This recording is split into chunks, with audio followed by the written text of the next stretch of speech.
جبرکو شرنقشی بالا مدکشین او کان کومره این کوب قاچاقی تن شغلاندن براکی و محمد گلک چارا بواره پار وکریه از دخوازم علی دین تونه کی نزیکی و خبری ببه چه ما تماشاوان نشا لورات سال 2013 ده اف کانا کومره زنگول داکی هاتیه گرتن پشتی کو هاتیه گرتن دیساب قاچاقی هاتیه شغلاندن هزا زکل وی دره پیک هاتیه عقدات تونل بسر انسان ده روخیای های تو کسی جوان چه نبویه پشتی 9 ساعتا هاتیه پشتی 13 ساعتا لیبرون خود خوازم هاتیه فهم کرن کول وی دره او کان تی شغلاندن تماشاوانش هونجی دبینم پچیکا که علی دینم کار نزیکی وی دره ببن برا دریک وی دره هیچ وی دریه اون دکون هندرو لوی دره اون مرنه اون مانه های تو کسی جوان چه نابه جبرکو جالیه فرمیجی قاچاقی تی شغلاندن هاتیه گرتن قاچاقی هاتیه شغلاندن خودیه کانه و مالبات خزم و مروه مالبات این کسین که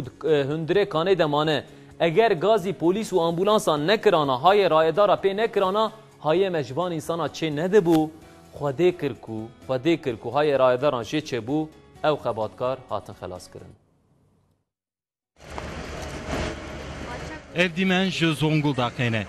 Dikanzaya taybette kurutaxa Dilavere'ye hezaz çebu. Gan hatxwar û dencamê de neh karker dikanê de asêman. Xizmên karkeran li ser bu yerê bi lez û bez çûn kanê. Tîmên xelaskirinê yên müdüriyeta Rewşa Lezgîn û afadan ya Zonguldakê xebatên xwe zêdetir kir. 9 kişi var. Ji saet du duyan vir de di hundur dene. Xeber nedana tu kesî. Mirovê xemsarin. Dema müfettîşên kanzeyê digirin û dema diçin cardim vedikin. Karkerên döndür deman boriya hewayê plastik qetkir û bisaya vê bi tîmên xelaskirinê re têkilî danîn. Her wa eşkere bû ku hezaz danê şevê qewmiye lê fîrmaya kokan dixebitîne jî ev yek veşartiye û xeber nedaye tîmên xelaskirinê. Ji kanzayê piştî 14 saatan xebera xêrê hat. Piştî xebatên tîman neh karkerên di kanzayê de mabûn hatin xelaskirin. Karker li nexweşxaneyê tên tedavî kirin. Her wa Wezareta Xebat û Evlehiya Civakî destnîşan kir ku xebatên kanzaya taybet di sala 2013 de jaliyê müfettişê kanê hatiye seklandin.